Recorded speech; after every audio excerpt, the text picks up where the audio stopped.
नमस्ते।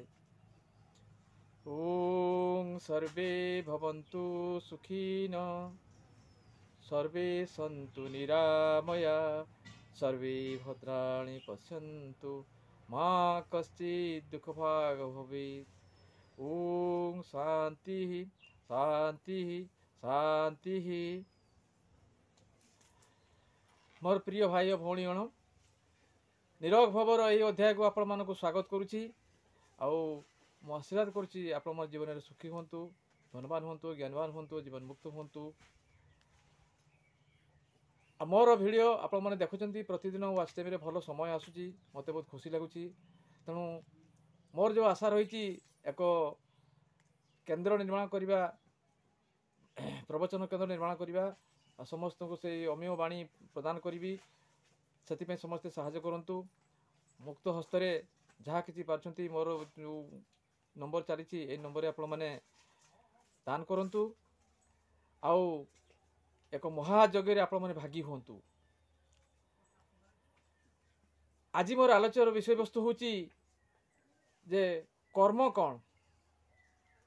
कर्म कहले विभिन्न लोक विभिन्न प्रकार कथा कही था, विभिन्न साधु सन्त माने विभिन्न मनीषी माने कथा कही था।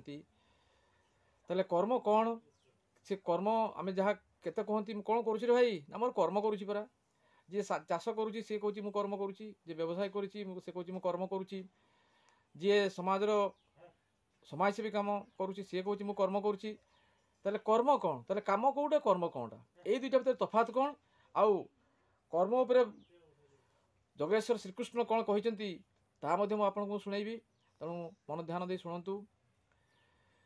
प्रतिदिन मोर भिडियो आपण मैंने देखिए, प्रतिदिन देखिए और ताकू भल भाव अन्वेषण करेंगे, चिंता करेंगे, मनन करेंगे, आउ तार मूल केन्द्र को पहुँचापी चेष्टा करेंगे। तेबे जाई ये जो मोर बाणी जो शुणिबे ताहा आपनकर पूर्ण मात्रा कार्यकारी हम।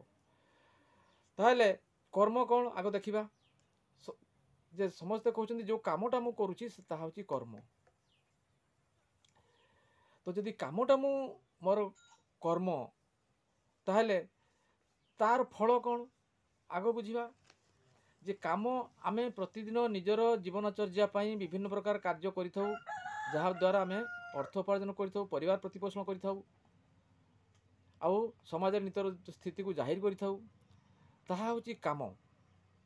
आमे काम करू, काम कर तार पारिश्रमिक आणु, तार उपार्जित धन रे आमे परिवार पोषण करू, निजर स्थायित्व स्थितित्व घर बार जमी बाड़ी सब करी आमे स्थायित्व हो। तो से सब देले कर्म ना नुहे, से आगे बुझा पड़ो। तो से सब जदि आमे आमर काम बोली कहूँ, परिवार प्रतिपोषण करिवार माध्यम बोली कहूँ, ताहले ताहा कर्म सहित जड़ित कि नुहे से विषय में आज पुंखानुपुंख आलोचना करी। ए भिडियो को मन ध्यान दे शुणिबे आ बारंबार शुणिबे, तेबे आपनकर नैतिक चेतना जागृत हो उठिबो। जे कोनसी काम करिया पई हेले आमको निश्चित गोटे माध्यम दरकार।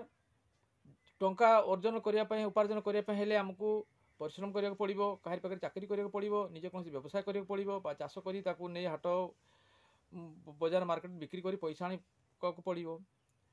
तो ये सब हूँ आमर काम। आउ गोटे उदाहरण दौची जे मत आज भात दरकार, मत जड़े चाउल के देदेला, तो से चाउलटा कौन भात, चाउल तो भात नुहे, बा से चाउल तो मुझे खाई पारिनी। तो से चाउल को नहीं जो प्रक्रिया मुझे मोर खाद्य उपयोगी प्रस्तुत करी ताहा होची खाद्य। तेणु चाउलटा खाद्य प्रकारांतर खाद्य, किंतु तार विशेष रूप होची खाद्य। सेहीपरि जो काम आमे करुचु तार सविशेष रूप होची कर्म। तार सविशेष रूप कौन, धरा जो मु हाट को गली परियापत्र बिक्री कली, से बिक्री करिया भितरे मोर साधुता रहिबा दरकार, स्वच्छता रहिबा दरकार। जो माने मो प्रति आसुनी सेमान प्रति उदार भाव स्नेह भाव रहिबा दरकार, सेमानंकु मन रे आनंद रहिबा दरकार। मोर जिनिस किणी से आनंद अनुभव करबा दरकार, आ मु निज जिनिस बिक्री करी सेमानकु संतोष लाभ करबा दरकार। जदि एई सब जिनिस मु करली ताले मु जो कामडा कली तार फल जो निर्यास बाहरिबो सेईटा होची कर्म। ସେଇଟା ହେଉଛି କର୍ମ। ପ୍ରତି କାମର ଶେଷ ନିର୍ଯାସ ହେଉଛି କର୍ମ। ଯେପରି ଗାଈରୁ କ୍ଷୀର ଆସୁଛି, ସେ କ୍ଷୀରର ସବିଶେଷ ଅଙ୍ଗ, ସର୍ବଶେଷ ପ୍ରକ୍ରିୟା ହେଉଛି ଘିଅ ଉତ୍ପାଦନ। ତ ଖାଲି ଘିଅକୁ ଯେଉଁ ପ୍ରକ୍ରିୟା ରହିଛି ତାହା ହେଉଛି କାମ।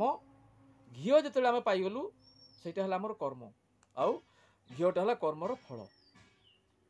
ତେଣୁ ପୁନଶ୍ଚ ସେଇ କ୍ଷୀରରୁ ଘିଅ ପାଇବା ପାଇଁ ଯେଉଁ ପ୍ରୋସେସ୍ ବା ପ୍ରକ୍ରିୟା ରହିଛି, ପ୍ରକ୍ରିୟାକରଣ ରହିଛି, ତାକୁ ଯଦି ଆମେ ଠିକ୍ ଭାବରେ ସଞ୍ଚାଳନ ନ କରିପାରିବା ତାହେଲେ ଆମେ ସଠିକ୍ ଘିଅ ପାଇପାରିବା ନାହିଁ, ବା ମାତ୍ରା କମ୍ ପାଇବା, ବା ଯେତିକି ଆମେ ଖର୍ଚ୍ଚ କରିବା ତାଠାରୁ କମ୍ ଉପାର୍ଜନ କରିବା। ତାହେଲେ କ'ଣ ହେବ ନା ମୋର ଆର୍ଥିକ ସ୍ଥିତି ବିଗଡ଼ିଯିବ, ମୁଁ ତ ନିଜେ ଖାଇବାକୁ ପାଇବିନି, ତାହେଲେ ମୁଁ କର୍ମ କେମିତି କରିବି, କର୍ମର ଫଳ କେମିତି ଆଣିବି। ତେଣୁ ସେ କାମଟା ବି ନିର୍ଭୁଲ ଭାବରେ ହେବା ଦରକାର, ତା ପାଇଁ ଜ୍ଞାନ ଦରକାର, ତା ପାଇଁ ଚେତନା ରହିବା ଦରକାର, ତା ପାଇଁ ସର୍ବୋତ୍କୃଷ୍ଟ ଯେଉଁ ମାଧ୍ୟମ ରହିଛି ତାହା ମଧ୍ୟ ସଠିକ୍ ଉପାୟରେ ହେବା ଦରକାର। ଏଇସବୁ ହେଉଛି କାମ, ଆଉ ତାର ଶେଷ ନିର୍ଯାସଟା ହେଉଛି କର୍ମ। ଏଟାକୁ ଭଲ ଭାବରେ ବୁଝନ୍ତୁ।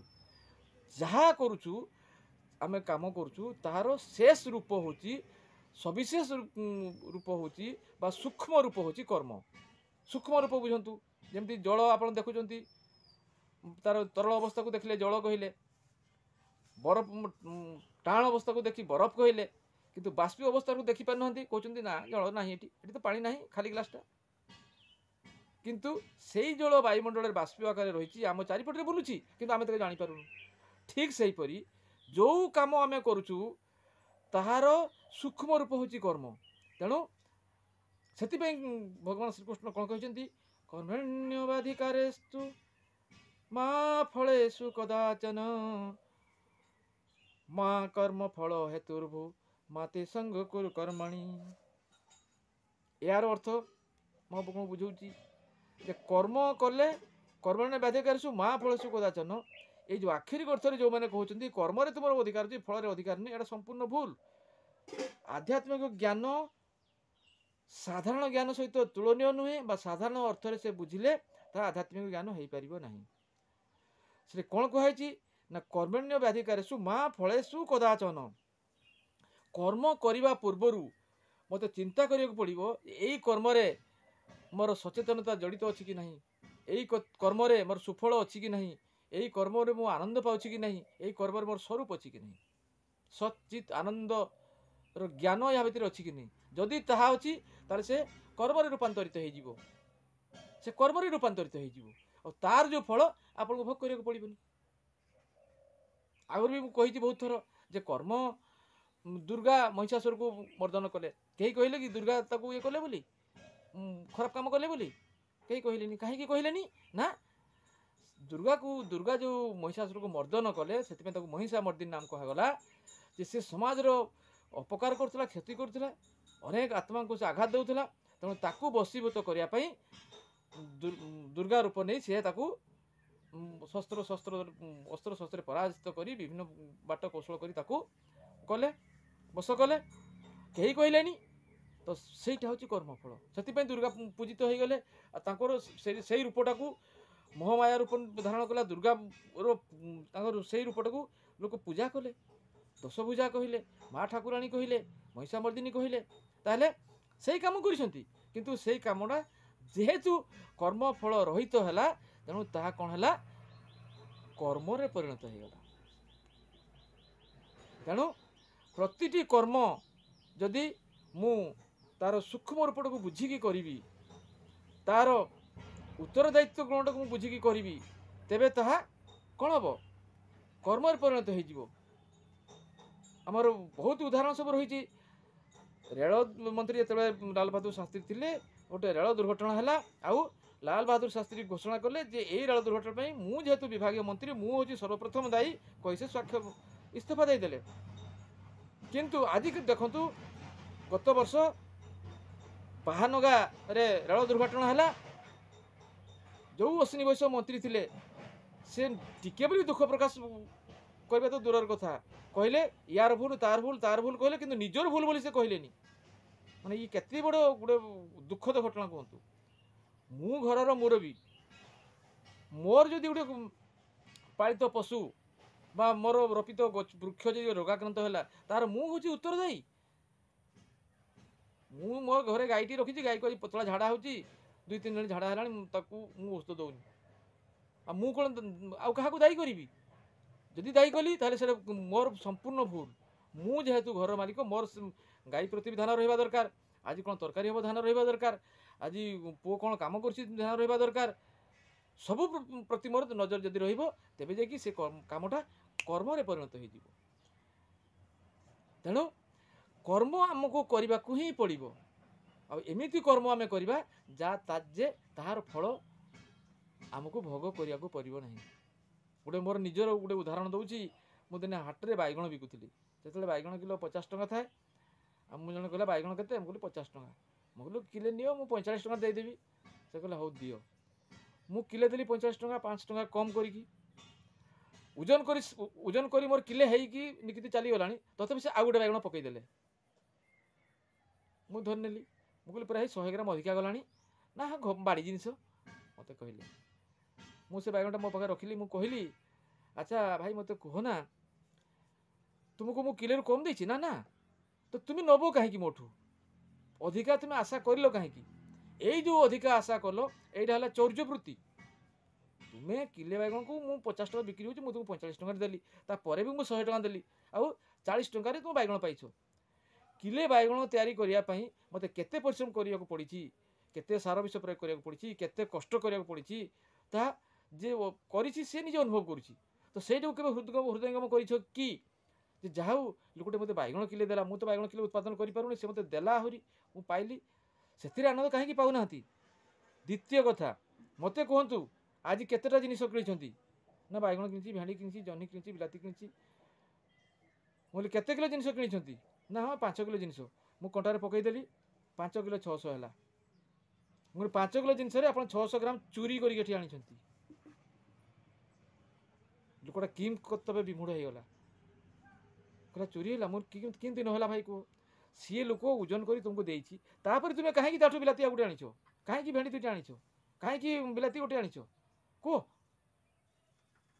से लोकटा हतभम्ब हो गला कहला प्रकृति में ज्ञान तो मत कहीं दे नथिले। मु कहली ताले हिसाब कर तुम्हें आज एतिकी चोरी करिछ प्रतिदिन मार्केटिंग रे केते चोरी करिछ केते वर्ष बयस हेलानी ना हाँ मोर 70 पाखापाखि हेलानी ताहेले 70 वर्ष भितर केते तुम ये सब करिछ यार कर्मफल तुम्हें भोगिबो ना तुम स्त्री भोगिबो ना तुम पुओ भोगिबो। तेणु मोर कहबार कथा होची जे मु जदि निजे बुझीबी काम कौन कर्म भितर काम भितर तफात कौन ताहेले मोर कामटी कर्म रे परिणत होबो मु निजे सुरक्षित हेबी मु निजे मोर जीवनचर्या करी आउ तार प्रभाव धीरे धीरे धीरे धीरे धीरे धीरे अन्य मानक उपरको पड़ो तेबे जाई ये संसार निरोग होबो। खाली रोग कहले बुझंतुनी जे काश छिक कष बात ब्लड प्रेशर अमु सेगुड़ा रोग नुहे वर्तमान मनुष्यर चिंतार रोग पशि जाइछि ता चिंतार पशिछि जे मते धन दरकार। अरे भाई तोते धन दरकार कौन तू तो 2 खंड रुटी खाइबू टिके तरकारी गिने तरकारी 2 खंड रुटी हेले तो काम हो गला आ तू एते तो दरकार कौन। तू जो घरे राजीव दीक्षित काली गोटे भिडियो से भारी कथा कहले आज 14 वर्ष है डाक्तर पाखक जाइनि केबे। आमर जो बड़ जड़े ऋषि थे आर्यभट्ट से आर्यभट्टर 3टी सूत्र से कहते कहले ये 3टी सूत्र समस्ते पालन कर तुमको केबे जीवन में रोग हेनी। कौन से सूत्र से प्रथम कहले जे खाद्य खाइबार 40 मिनिट पूर्व पानी पी दियो तापर खाद्य खाओ खाद्य खाइबार पुनः 40 मिनिट पर तुम्हें पानी पियो है यही कामटी तुम्हें कर तुमको जीवन सारा कौन दिन कौन रोग हम ना। तार कारण कौन ताको भी से बुझेले सी कहले जे आमे भोक लगिले आमर जठराग्नि जले समस्त कहते ओह भोक मो पेट जलीगला तो से जो खाद्य खाइला माने आम पेटर जो अग्नि से सिझेब पाचन प्रक्रिया से आरंभ है।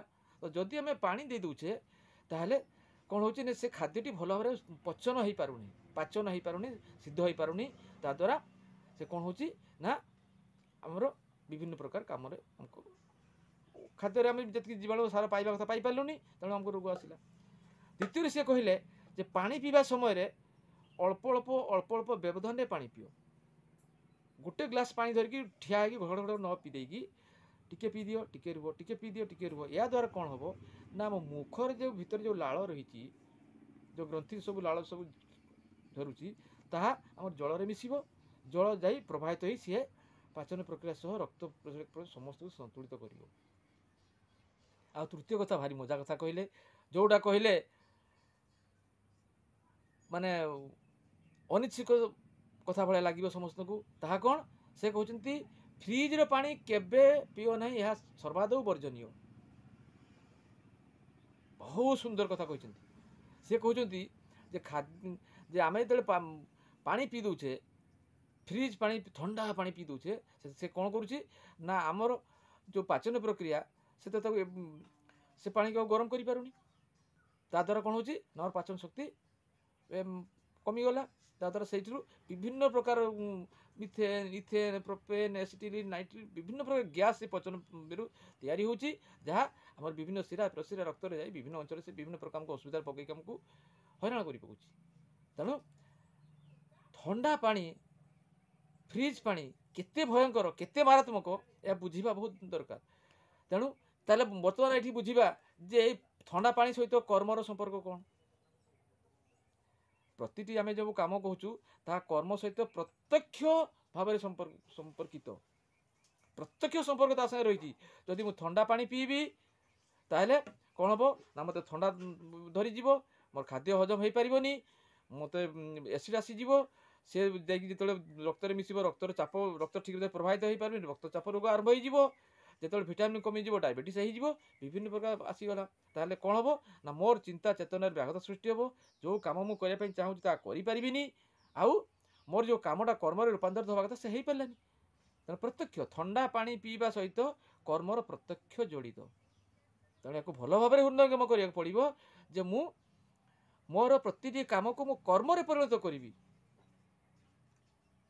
ପ୍ରତିଟି କାମକୁ ମୁଁ କର୍ମରେ ପରିଣତ କରିବି, ଯାହାର ଫଳ ମୋତେ ଭୋଗ କରିବାକୁ ପଡ଼ିବନି।